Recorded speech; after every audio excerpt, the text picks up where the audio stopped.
dá para fazer muita coisa ali, eles precisam de muita coisa, acho que é um lugar, né? Aquilo ficou na minha cabeça.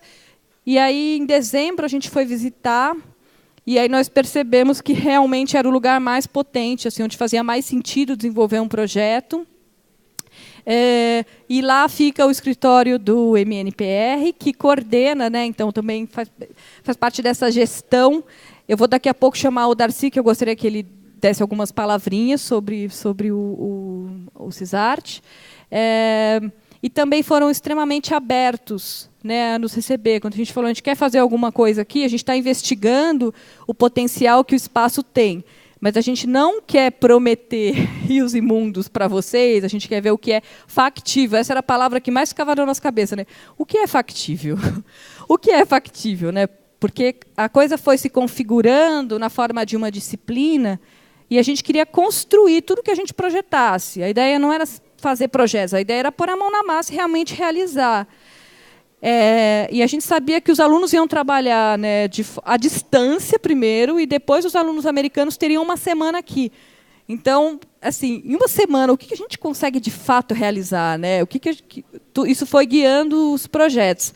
Então, também eu queria agradecer muito o pessoal, né, do CISART, queria agradecer muito o Pedro e a Adriana, que estão aqui, e que participaram também do projeto o tempo todo, ali dando informações para a gente, participando da pesquisa, das entrevistas, né? Eles também fazem parte do movimento, que foram muito receptivos para que esse projeto acontecesse. Tem mais gente para agradecer, como eu falei, é uma rede extensa. Bom, como que a gente ia realizar esses projetos, né? A gente percebeu que a maioria das necessidades eram necessidades de mobiliário. A Susan, nas experiências anteriores dela, já havia trabalhado bastante com madeira dentro dos espaços que ela já havia feito projetos. E eu já conhecia, frequentava o canteiro aberto da Vila Itororó. E, coincidentemente ou não, é na mesma rua, né? Então, na Rua Pedroso, aqui na Bela Vista, você tem, debaixo do viaduto Pedroso, ou entre o viaduto Pedroso e a 23 de Maio, você tem o CISART. E a uma quadra depois você tem o canteiro aberto da Vila Itororó, né? É difícil falar do canteiro aberto também, porque é uma rede. Só o canteiro aberto, só a Vila Itororó já é uma rede, né, onde você tem prefeitura, todos os órgãos de tombamento, iniciativa privada, ONGs, instituições, né? Então você tem a gestão feita pelo Instituto Pedra. Então eu quero agradecer muito a Helena Ramos e a Graziela, que foram assim fundamentais para também poder conjugar todos os fatores ali que possibilitaram que a gente trabalhasse lá.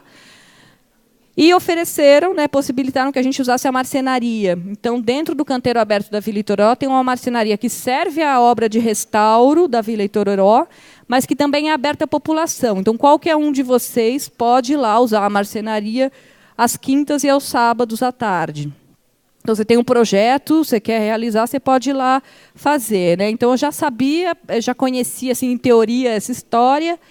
A gente foi visitar a Vila Itororó e também fomos super bem recebidos, né? Levamos o projeto para lá, explicamos, olha, se a gente construísse os móveis aqui, porque ali do outro lado da rua, será que fica fácil? Assim, logisticamente era perfeito, né? Eu lembro em dezembro, quando a gente visitou, a Suzana falou assim, encontrei o que eu precisava, né? Aquele suspiro de alegria, porque a marcenaria é linda, além de tudo, né? Ela tem um pé direito enorme, aqueles janelões que dá para ver a vila, né? Então, tudo foi se encaixando.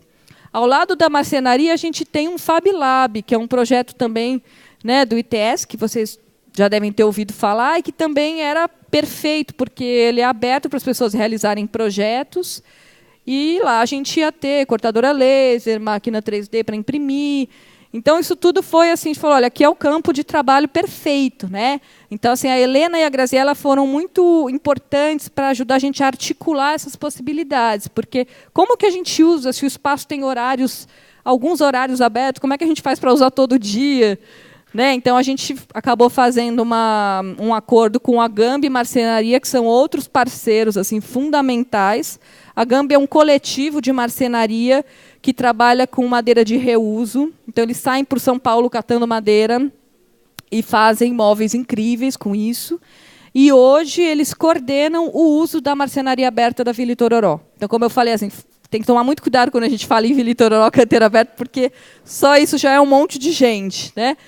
Então, a Gambi Marcenaria, que é aquele logo simpático ali, aquele G, né, eles participaram com suporte técnico do projeto. Então, durante os 4 dias de campo, na verdade, 3 dias de campo, né, na marcenaria, eles ficaram intensamente com a gente, assim, das 9 da manhã às 5 da tarde, dando esse suporte de realização do projeto.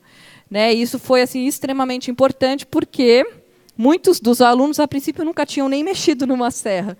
Quando a gente olhava eles lá para o segundo dia, ninguém falaria isso, né? Todo mundo lá serrando, martelando, mas assim, foi por osmose, né? Mas, a princípio, ninguém tinha esse background. Então, a gente teve essa preocupação técnica. Aí eu tenho outra pessoa muito especial para agradecer, duas. Um é o Paulo, que é o nosso técnico da marcenaria, que também esteve com a gente lá por 2 manhãs para poder ajudar. E outra pessoa é o Marcos, o marido da Susan, que não está aqui também, mas que botou a mão na massa e assim, encabeçou, né, alguns grupos, realmente ajudou a realizar os projetos.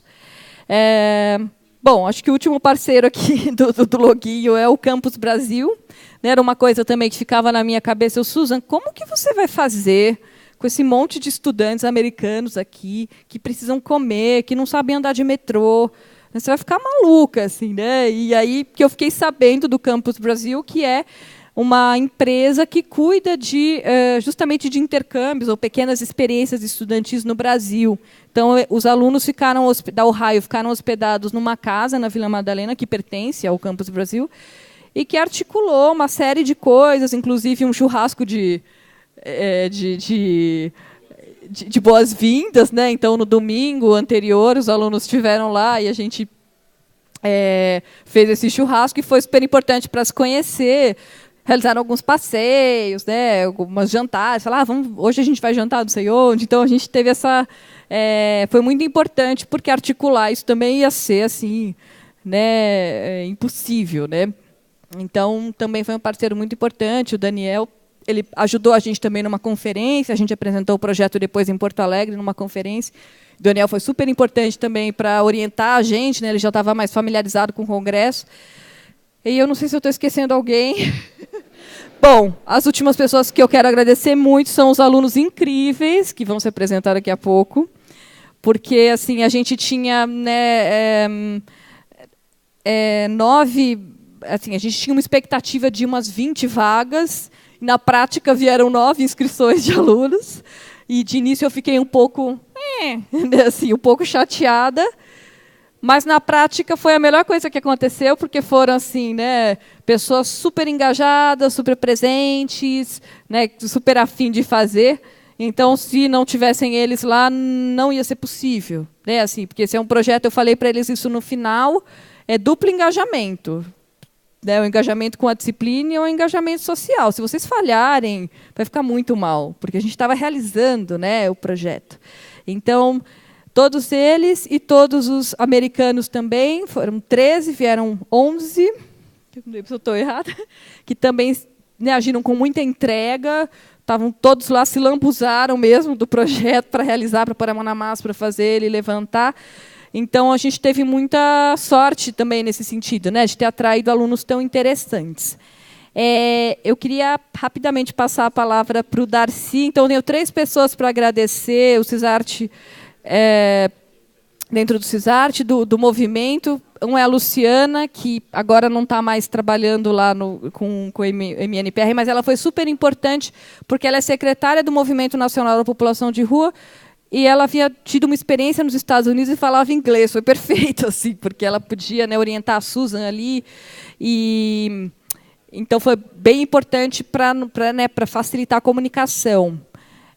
E o Darcy e o Manuel, que são que hoje dirigem, né, o movimento. E eu queria que o Darcy desse uma palavrinha aqui.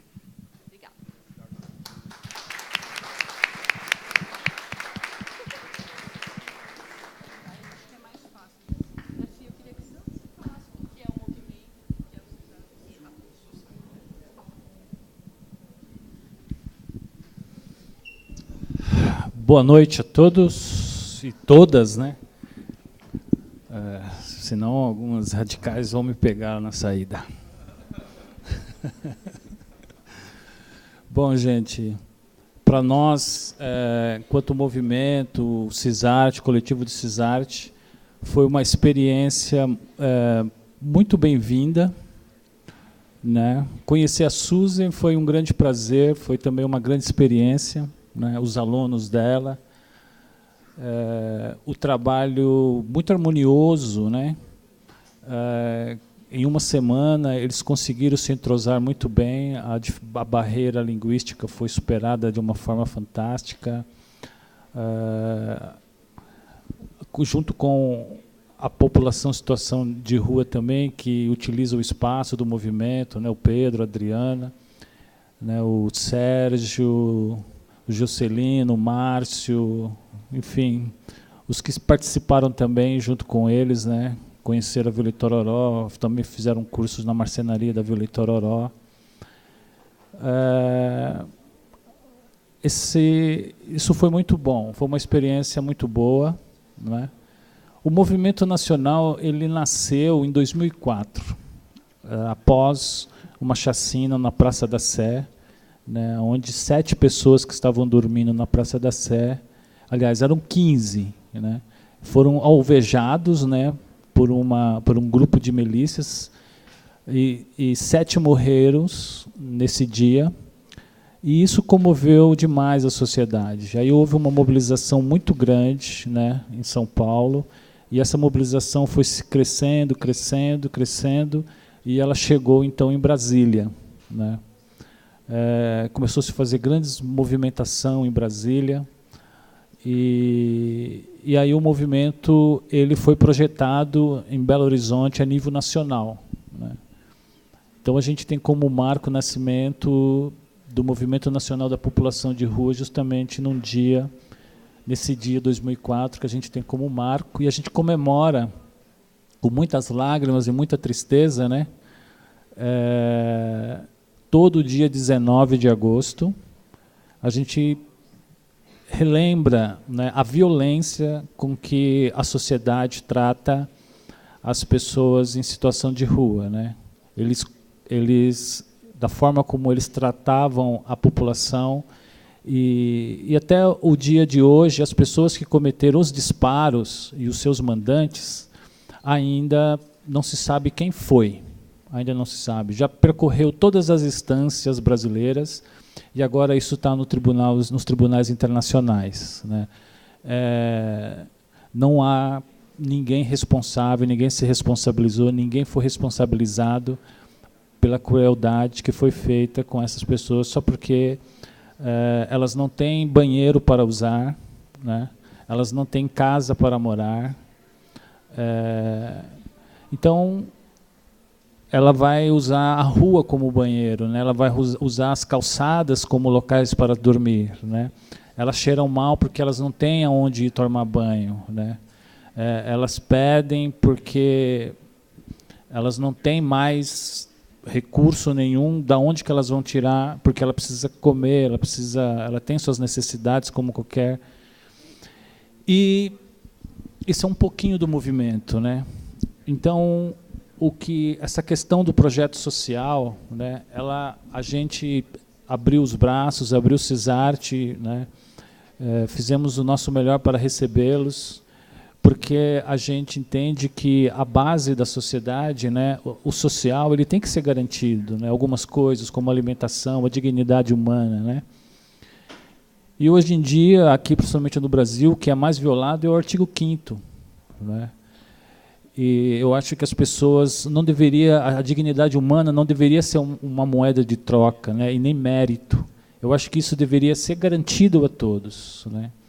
E aí a gente poderia, a partir dessa base, né, que seria a dignidade humana, a gente poder construir um edifício juntos, né, dessa forma harmoniosa. E é assim que o CISART está sendo construído, de uma forma coletiva, democrática, participativa, integrada, né, onde as responsabilidades para a manutenção do espaço é de todos, né, não é só de uma pessoa. E a valorização do trabalho humano, né, o quanto que o ser humano ele pode produzir quando ele trabalha unido, trabalha junto, né, o quanto que a gente pode alcançar, né. E procurar levantar aquelas outras pessoas, né? A participação da população de rua nesse projeto faz com que a população se sinta integrada, né? Se sinta participativa, e as pessoas que se aproximam da população de rua, que realmente olham olho no olho e conversas com ele, vê também o quanto eles têm a ensinar, né? O quanto você pode aprender também com eles. São muito politizados, né? Eles têm posições políticas, têm vontades também, né? É incrível, né? As pessoas também que hoje que estão em situação de rua, e quando a gente se aproxima, quando a gente começa a conhecê-los, o quanto que a gente começa a desmistificar, né? Todo aquele padrão, né, comum, né, medíocre, né? Mediano, que a gente tem de que a população de rua ela é vagabunda, ela não gosta de trabalhar, são ladrões, né? É uma poluição visual, né? Mas não é isso, é uma condição social, né? A condição social que hoje nós vivemos é que faz com que as pessoas vão para essa situação.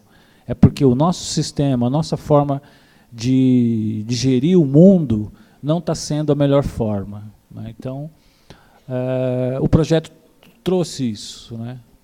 E a gente também está trabalhando com outras universidades, como hoje esteve a USP, né, visitando o espaço, com alunos da Europa, em sua maioria, né? Em sua maioria franceses, da Espanha, entre outros países da Europa, também com esse viés social, né? Essa formação social, né?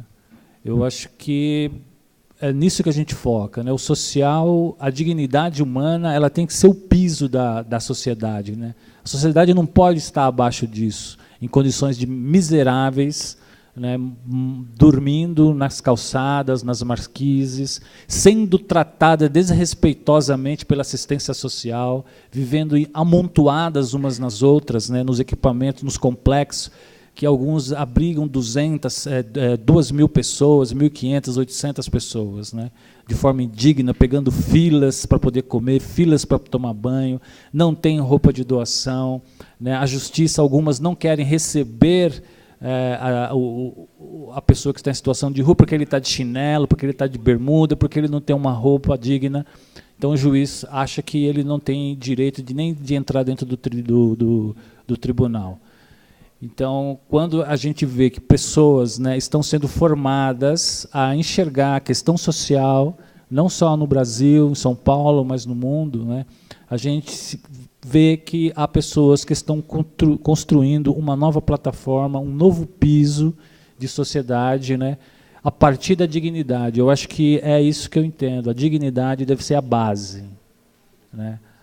Coisas como a moradia tem que ser garantida, alimentação, educação, a dignidade humana tem que ser garantida. A partir daí, a gente pode conquistar o mundo.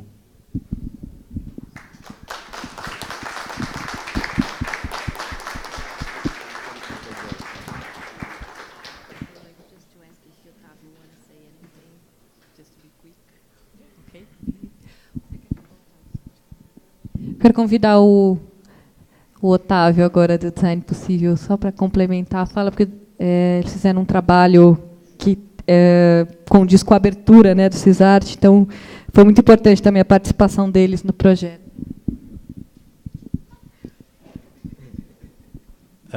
Boa noite. Vou tentar falar rápido, porque tem muitos alunos ainda para falar. Eu já me formei, então não tem por que eu estar puxando o saco de professora. Por isso é verdade que eu estou dizendo. Eu quero parabenizar o projeto, porque envolveu muito o design, não só com a questão social, com a economia solidária, não só do ponto de vista de caridade, mas de ação conjunta com o CISART, né? Não desse jeito de, vou fazer um trabalho para a Electrolux e o dinheiro arrecadado vai ser doado, essas coisas que a gente tem como mentalidade, mas não, como foi engajado e funcionou junto. Então, pela questão de ser uma execução, assim, eu participei do início das primeiras aulas, enquanto estavam os alunos aqui do Brasil se comunicando pelo Facebook, por vídeo com os alunos de Ohio. Eu já vi o design acontecendo muito forte, porque sabia que quando chegasse ia ter um tempo muito estreito para colocar a mão na massa, fazer tudo acontecer. Então já assim o design eu vi voando, vi a milhão, para quando chegasse simplesmente execução.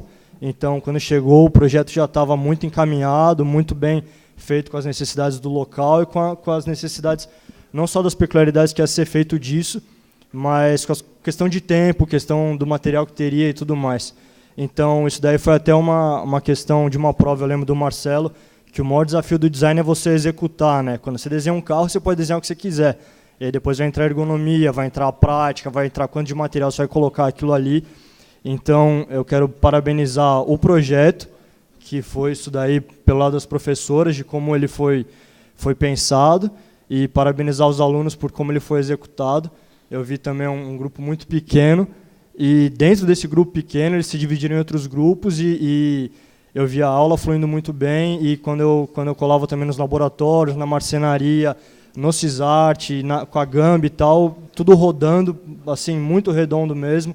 Ninguém estava parado, ninguém estava procurando o que fazer, e assim, o lugar é outro, né? Eu trabalhei lá no CISART antes, então eu já conheço a dedicação do Darcy, conheço a dedicação do Manuel, tiveram pessoas que eu conheci agora, tive a oportunidade, e é um lugar gigante, e eu sabia que funcionava muito bem pela dedicação das pessoas que estavam lá, então era uma infraestrutura totalmente humana, da dedicação deles, e graças ao projeto agora a biblioteca não é mais uma mesa com os livros, existe uma biblioteca realmente, existe as cadeiras lá da praça de alimentação, que também tem um pensamento futuro.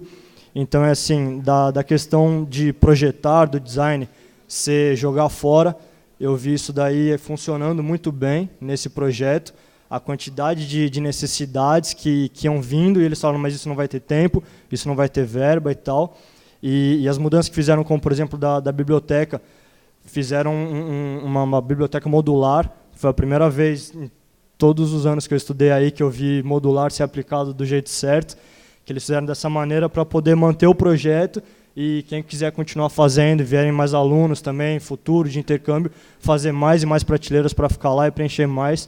Só que o importante, assim, não foi um projeto que ficou só no Photoshop, no Rhino, no AutoCAD, ele aconteceu, ele virou alguma coisa.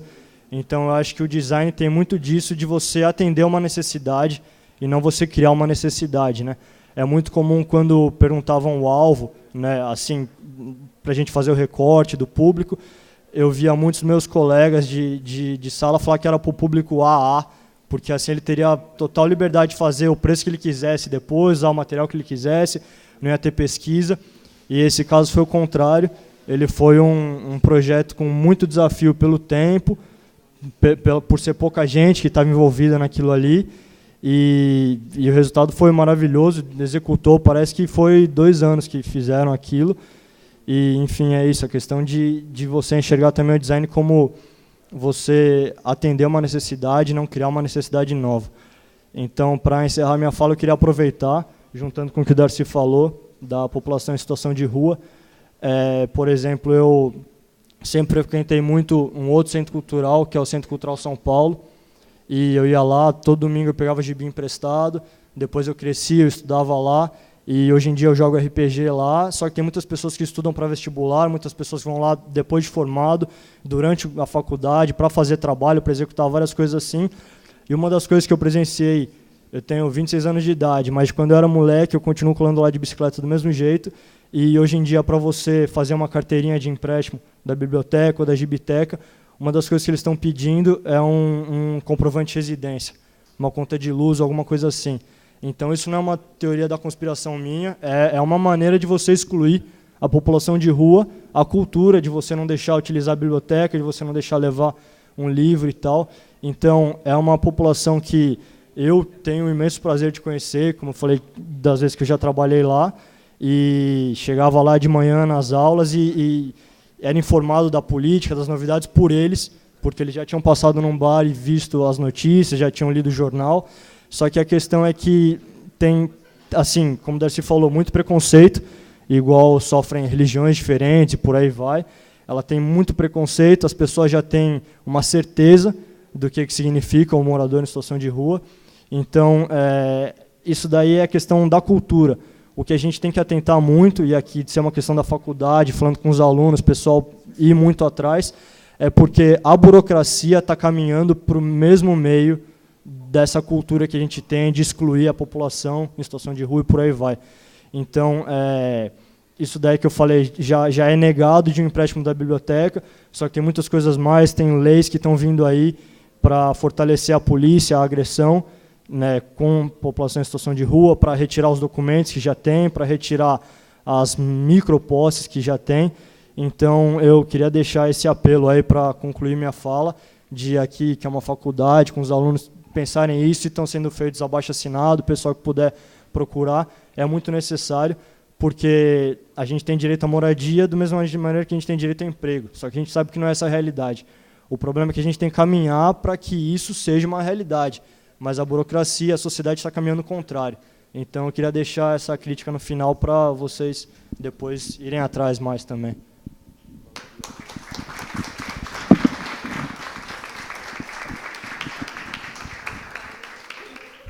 I guess I'm next.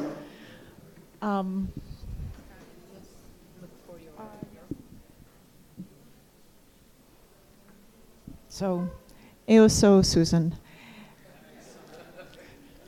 E eu sou animada. So, I'm going to stand up. Again. Excellent. I apologize that this is going to be in English. If I speak too fast, or if you want me to repeat something or say it in a different language, I can choose German. And that's it. So it's English or German tonight. So there are a couple things that I'm going to start off by saying. And I don't know which one comes first. So I'm going to say this. What I heard tonight were opportunities that educators have to educate an inclusive society. So keep that in mind, right? What does it mean to be inclusive, truly, truly, authentically inclusive? With celebration of diversity, of different lived experiences, and all of them come with wisdom of being human, okay? So that will set the tone for us tonight. Number two, we have huge global complex challenges around the world at various scales. Large scales about fresh water and access to water, to people living in the streets and not getting access to library cards. We have huge problems in the world. I'm incredibly influenced by designers and architects who take their skills and their knowledge to serve what I might call marginalized or the voices unheard. People who don't have access to education, people who haven't been given the same kind of privileges that many of us in this room have, and maybe even take advantage of. Maybe we don't even see the advantages that we have. So all of that being said, I love seeing all my new friends here. Let's go on to the next slide. So again, this is in English. I probably should have thought about putting it at least in Portuguese also. But primarily, we're here tonight to celebrate the end of a class that Juliana joined me. She took a huge risk, and she joined me in co-crafting and co-instructing a course that I call Design Matters. And I call it that because design matters. It is something that affects all of our lives, and there's a materiality to it. And though we may have a language barrier, we all know actually how to construct and build stuff. So interestingly enough, our pictures and the way that we construct stuff can be a thing that bridges us culturally. So I'm going to take you very quickly through these slides because you've already heard a lot of people talking to you tonight. And then we can open up the floor and have more of a discussion. So these are team-based projects. I believe in place-based or experiential learning. And I believe that designers and architects have a responsibility to do social impact or good design for more people than the 98% who can afford, than the 1% that can afford design. Next. At Ohio State University, we call this kind of coursework service learning. And service learning simply is a platform to do social impact design. Service learning means that it provides experiences that are rich in learning for students, but it also serves a community. It benefits the community. Next. And I would call this social impact design or social innovation design. There's another term here that's not there, but we could go into more highly critical definitions about social impact design, social innovation, and social entrepreneurship. I won't go into that tonight, but those are really great concepts to think about and how to position more people to be completely sustainable citizens in our world. Next. So this is a quote that I often use with my students, and it basically says that design can play a positive role, and we need, as designers, we need to challenge ourselves as what kind of design work we intend to do when we go on. I was trained as an architect. I'm an architect by training. And I taught in an architecture program for many, many years. And then I transferred to a design program. That transferring actually enabled me and empowered me to take on these kinds of issues.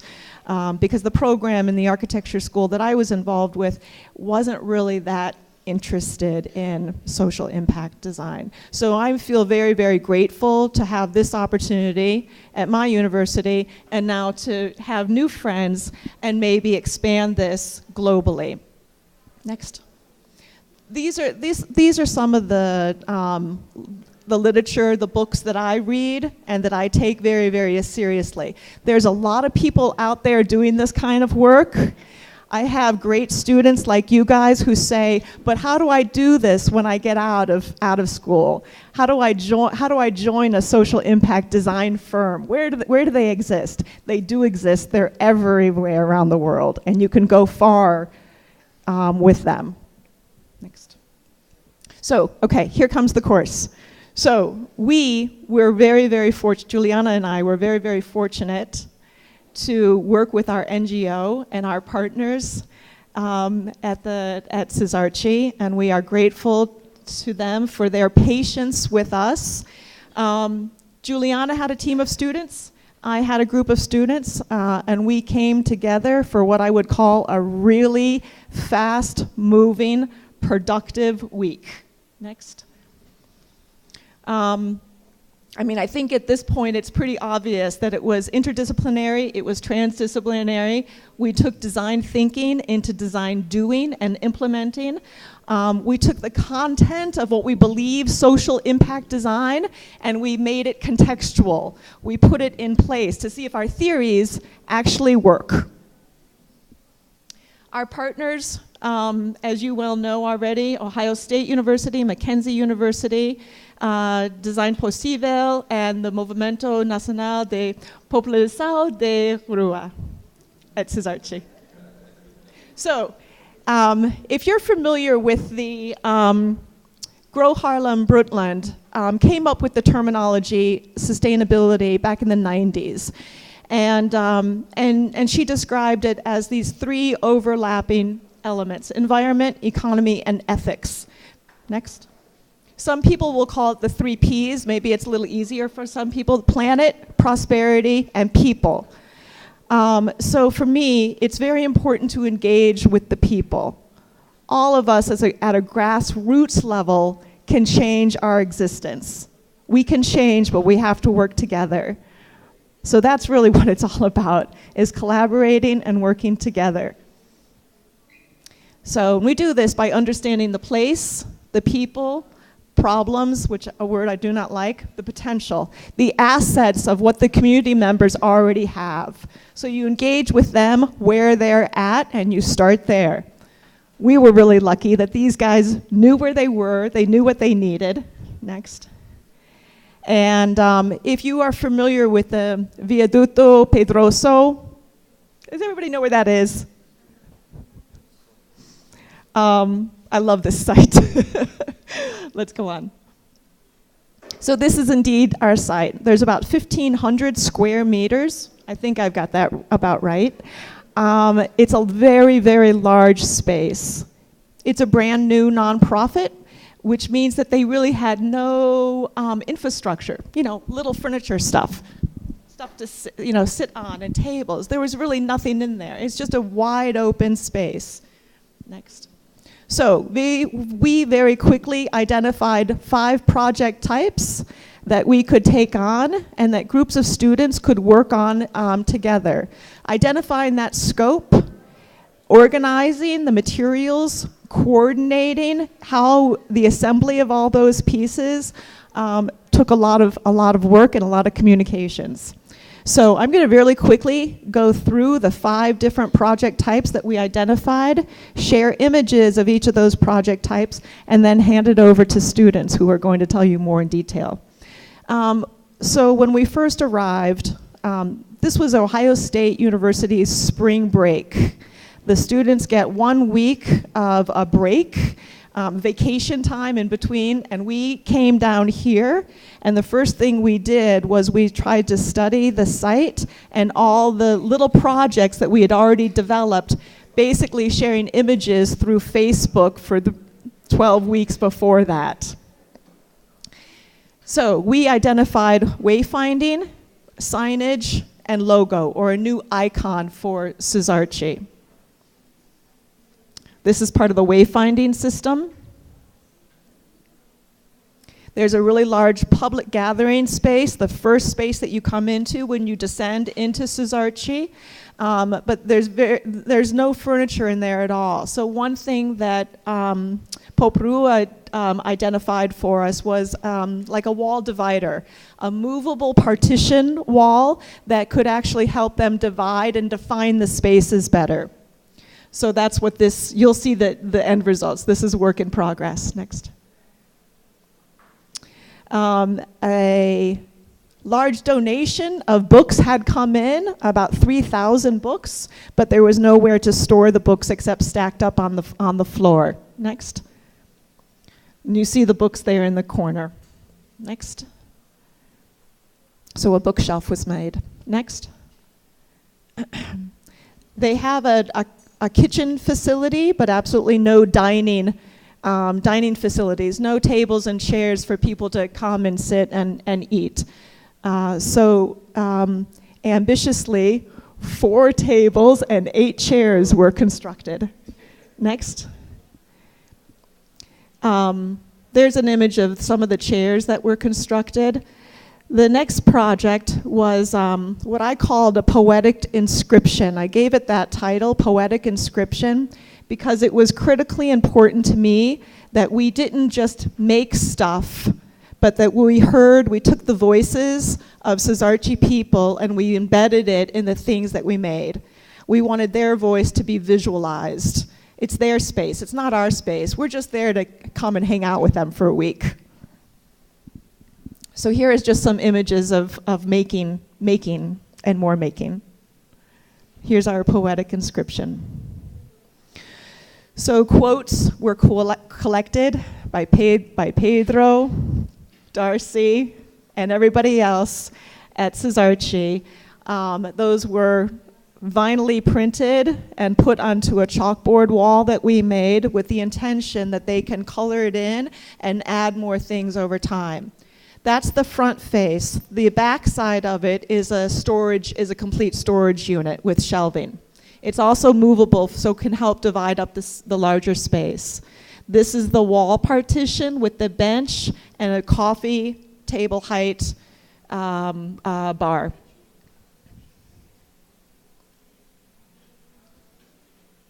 our bookshelf, our 4 tables painted, our 8 chairs stable. Voila. We got a lot done, and I'm thankful to each and every one of you for coming tonight and supporting all of the work that we've done. Thank you.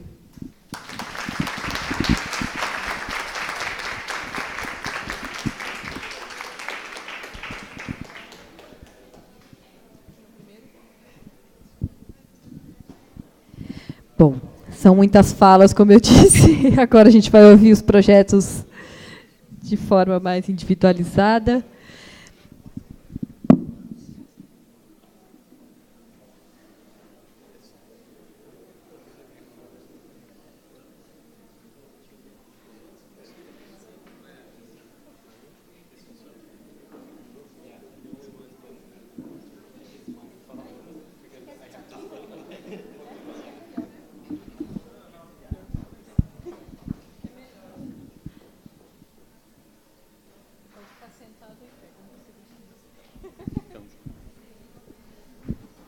Boa noite.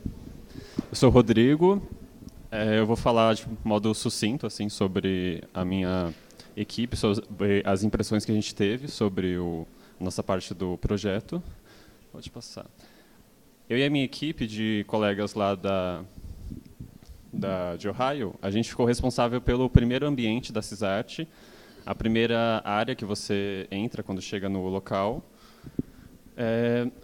Essa parte em amarelo, a gente desce a escada e é o primeiro ambiente. O primeiro desafio foi realmente nomear esse local. Os colegas de Ohio, eles deram o nome de Public Gathering, mas a tradução para o português ela não ficava tão boa. A dificuldade em dar o nome também era devido à dificuldade em entender o que acontecia no local, né? As suas necessidades e os seus usos. Um saguão, era uma sala de convivência, a gente não sabia exatamente o que era. Vocês já viram algumas imagens, né? Esse é um ambiente em que as pessoas ficam geralmente esperando para ir fazer alguma outra atividade. Não é um lugar muito de ócio prolongado. Elas ficam esperando ou para um curso, uma reunião, para alguma outra atividade. E ela divide também o espaço junto com a área da praça de alimentação futura, que o outro grupo vai explicar melhor. Pode passar mais um. Bem, uma das bases do projeto era fazer design não para pessoas, mas com pessoas, né? Nessa fase de pesquisa inicial, a gente, além das visitas, claro, a gente fez as entrevistas com os usuários do local, e algumas atividades para saber seus usos e expectativas quanto a esse ambiente. Pode passar. O projeto ele iniciou, então, com um banco multiuso, Public Bench, como foi nomeado. Ele servia tanto como assento, obviamente, e também como uma divisória, como se fosse um biombo, para separar os ambientes. Bem leve para ser transportado, porque o espaço pedia isso, ser multiuso. Ele também tem uma mesa retrátil, né, que também serve como quadro de avisos, e o espaço embaixo onde as pessoas sentam também serve para colocar uma espécie de bagageiro improvisado para o pessoal colocar suas coisas, porque o público que mora na rua, que não tem local para guardar, eles não vão largar em nenhum local sua bolsa, que é tudo que a pessoa tem na vida, né? Pode passar mais um. Aqui a gente tem algumas fotos. Nós usamos os espaguetes de PVC, que é um material que o pessoal lá de Ohio nunca tinha tido, não sabia que existia, e aqui é super popular. É aquele material que a gente conhece das cadeiras de balanço que tem na casa da vovó, sabe? Ficou bem interessante o uso dele. Pode passar mais um. Aqui são mais alguns exemplos. A equipe desse ambiente era formada por mim e as duas colegas, Simon e Libby. Bem, basicamente é isso. Vou dar tempo para o pessoal falar mais. Obrigado.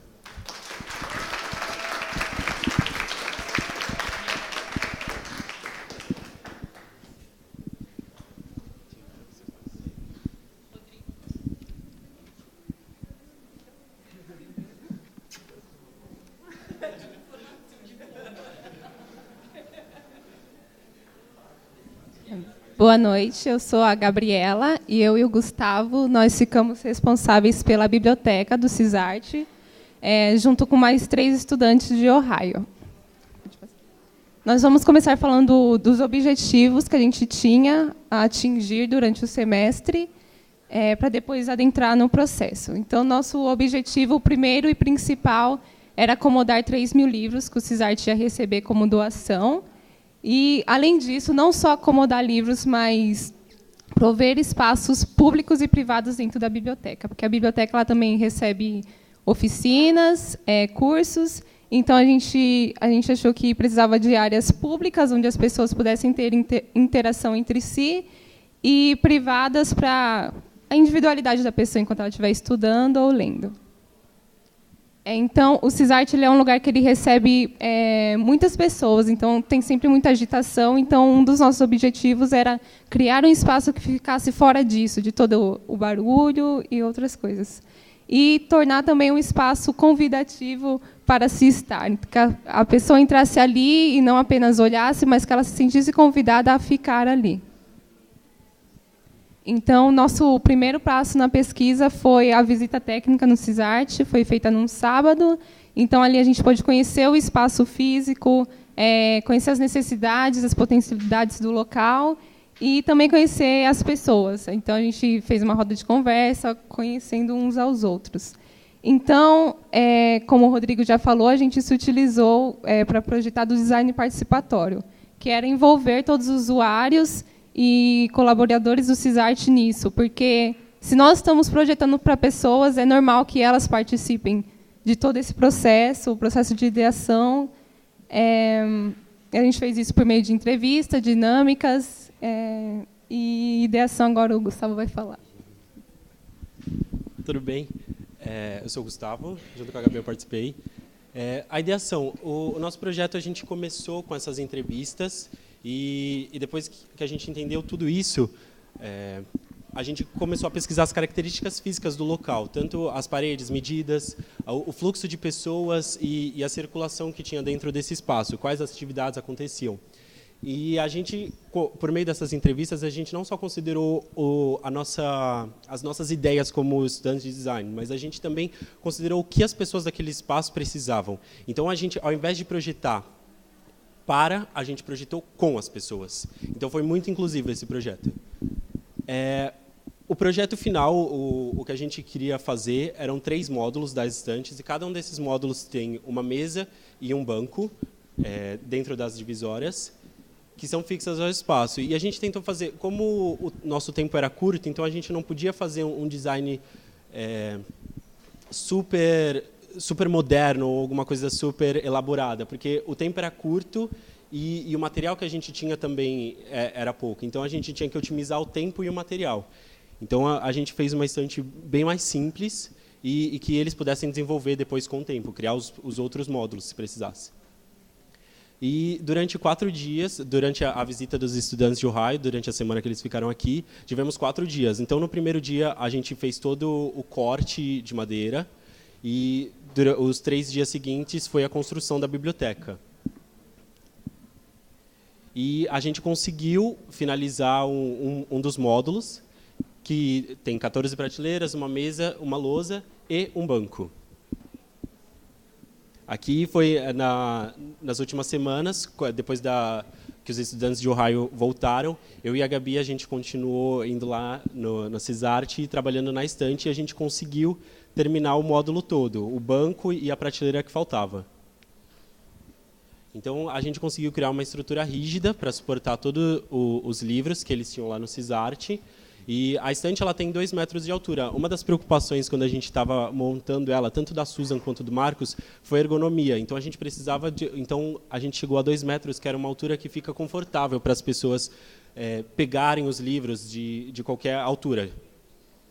E esse módulo que a gente construiu, um dos módulos, ele consegue acomodar mais de 1.000 livros. Então, e a gente está terminando o projeto para deixar com o pessoal do CISART para que eles possam, para que eles possam terminar de construir esses outros módulos e acomodar todos os livros. Obrigado.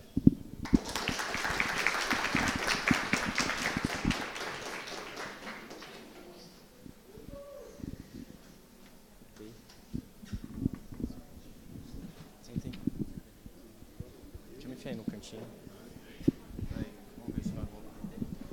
Alô? Boa noite. Primeiramente, agradecer a presença de todos os professores aqui para assistir aqui o nosso procedimento. Pode já passar. Na praça de alimentação, nós seguimos duas linhas distintas de pesquisa.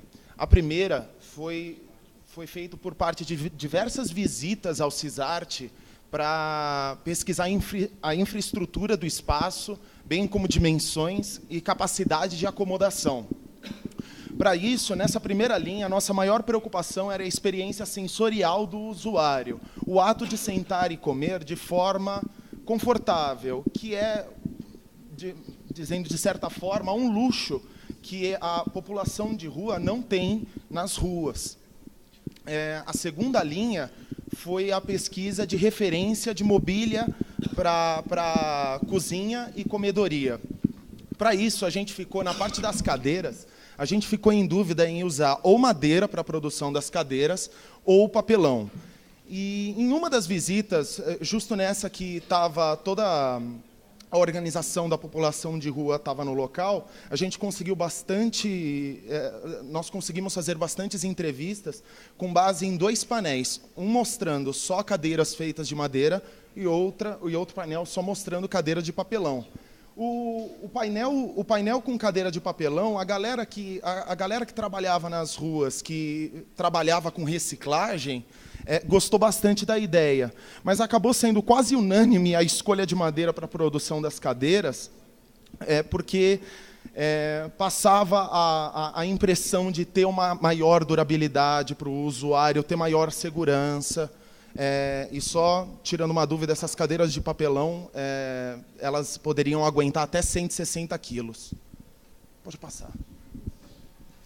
Durante o processo do projeto, conversando com a administração do CISART, vulgo Darcy, ele falou para a gente sobre a disposição de um futuro projeto da construção de uma cozinha industrial no local, o que teria como meta poder oferecer serviço para os usuários do CISART e poder até abrir um restaurante para público... poder fornecer curso de capacitação para os usuários do CISART e montar um restaurante no local para adquirir renda e chamar a atenção do público de fora.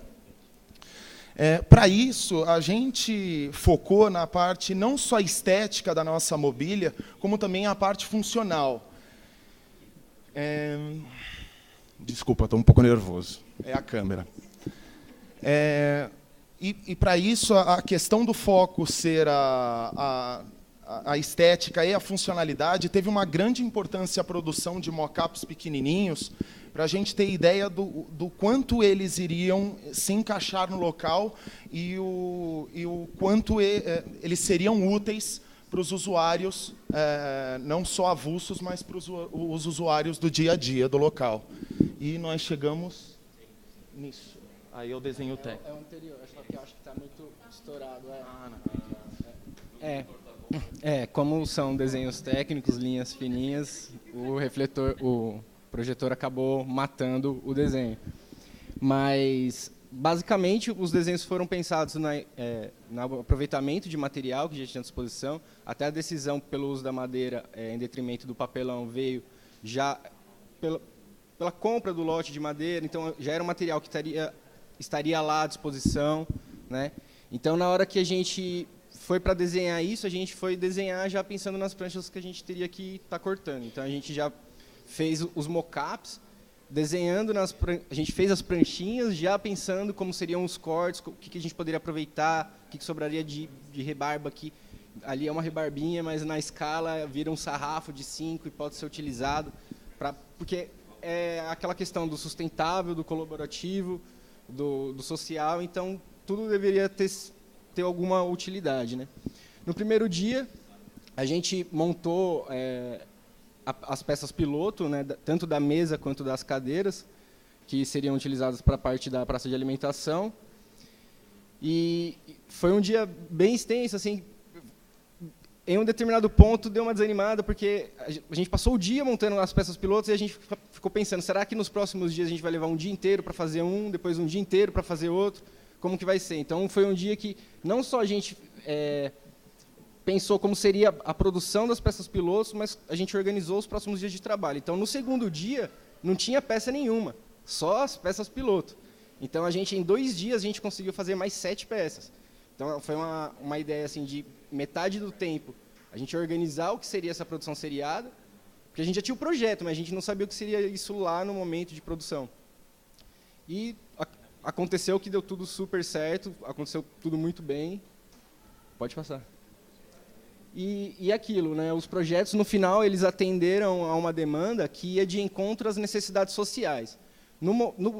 Nas primeiras pesquisas, como o Nicolas falou, quando a gente foi atrás de ver as comedorias e alguns projetos de restaurante, de cozinha, por estar num curso de design, obviamente que a nossa primeira preocupação era os apelos estéticos, né? Mas, a partir do momento que a gente foi lá, fez as visitas no local, conversou com todo mundo, aprofundou um pouco as pesquisas, a gente viu que o buraco era um pouco mais embaixo. Não adiantava chegar lá e deixar uma peça conceitual lá.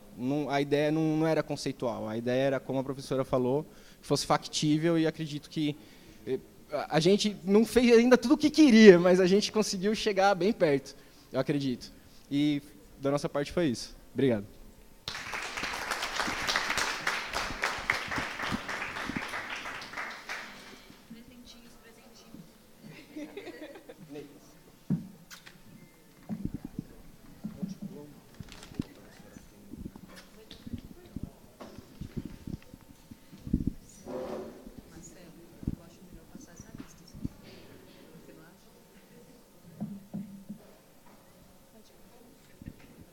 Bom, a gente é o grupo da inscrição poética. Primeiro a gente vai falar dos objetivos principais que a gente queria com esse projeto, que era justamente promover essa relação de pertencimento com o ambiente entre as pessoas que lá transitam, o acolhimento e principalmente sensibilizar as pessoas e promover maior reflexão sobre a situação em que elas estão, ou sei lá, e podendo possivelmente inspirar. E tudo isso a gente buscou... Não, pode voltar.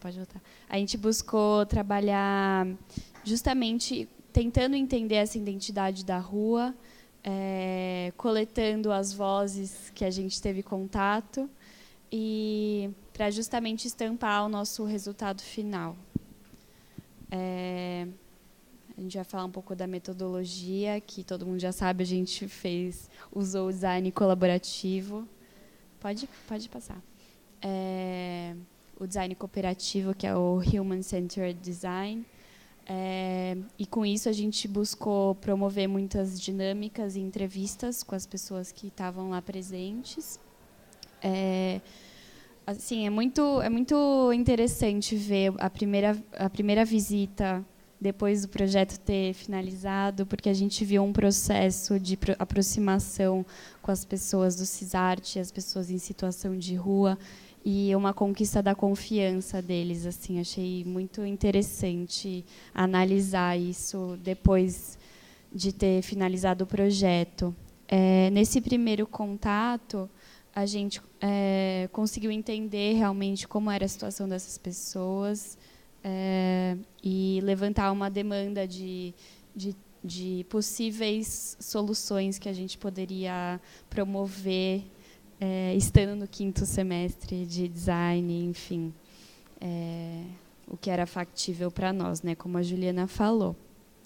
Nessa primeira visita, a gente levou algumas imagens de referência para justamente engajar o pessoal que estava lá, tentar entender um pouco do gosto deles, o que eles preferiam, é uma coisa simples, mas a gente queria justamente fazer com que eles participassem um pouco também do processo. A gente levou várias referências de inscrições poéticas, trabalhos artísticos de rua, e os mais escolhidos foram os cartazes Lambe Lambe e umas ideias de painéis de lousa que eram estampados com imagens, frases, e você podia colorir, enfim. E no final ficou decidido, aqui está errado, não são 3, são 2, cartazes Lambe Lambe, e o outro é o painel com a lousa, e que fazia total sentido com o nosso projeto, porque os cartazes promoviam a informação para as pessoas da vizinhança, os cidadãos que estavam transitando lá pela região. A gente queria espalhar a existência desse lugar. Então, o Lambe Lambe fazia todo sentido para nós, ainda mais que é um meio de comunicação de massa. Então, a gente... bom, tudo bem, pode passar. A segunda visita foi um pouco mais próxima, a gente fez entrevistas e foi bem desafiador nessa questão de sensibilizar o outro para coletar as informações que a gente precisava. Mas, enfim, conseguimos algumas frases para estampar o nosso projeto. Pode passar. Bom, eu vou falar um pouco da produção. Antes de começar a produção, a gente já tinha que ter tudo previamente preparado. Quando os americanos chegassem, a gente já colocava a mão na massa, né? Então, fizemos o desenho técnico do painel, fizemos as ilustrações do painel e do Lambe Lambe. Pode passar. Foram alguns desenhos, foram os primeiros desenhos, na verdade, né? Quando eles chegaram aqui, o Marcos, marido da Susan, a Gambi e o pessoal da Vila Itororó ajudou nos ajustes. Pode passar. Alguns desenhos prévios do desenho do painel, com as frases dos moradores de rua. Pode passar. E esse é o painel finalizado. Nos primeiros dias, nós fizemos os ajustes. No segundo, a Emily e a Mel, americanas, ficaram na parte da construção do painel. Elas fizeram o ajuste das prateleiras, né, para usar possível futuro, para não ficar um móvel tão grande.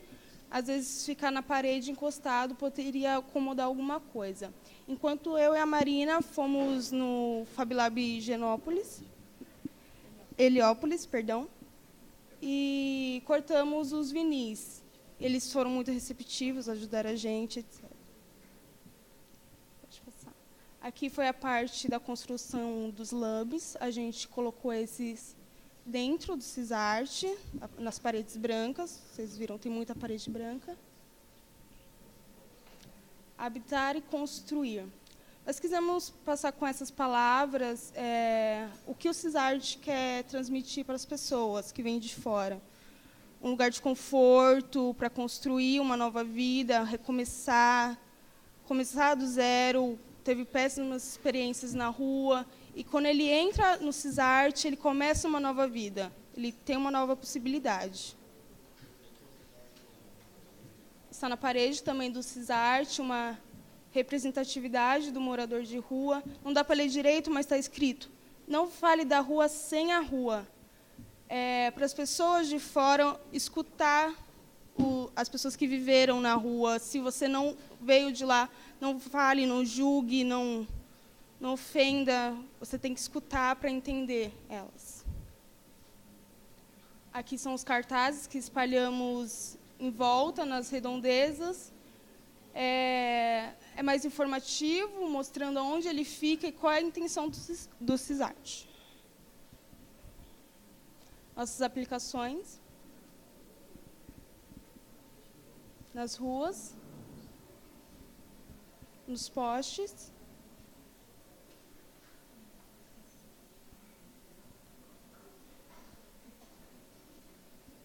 É isso.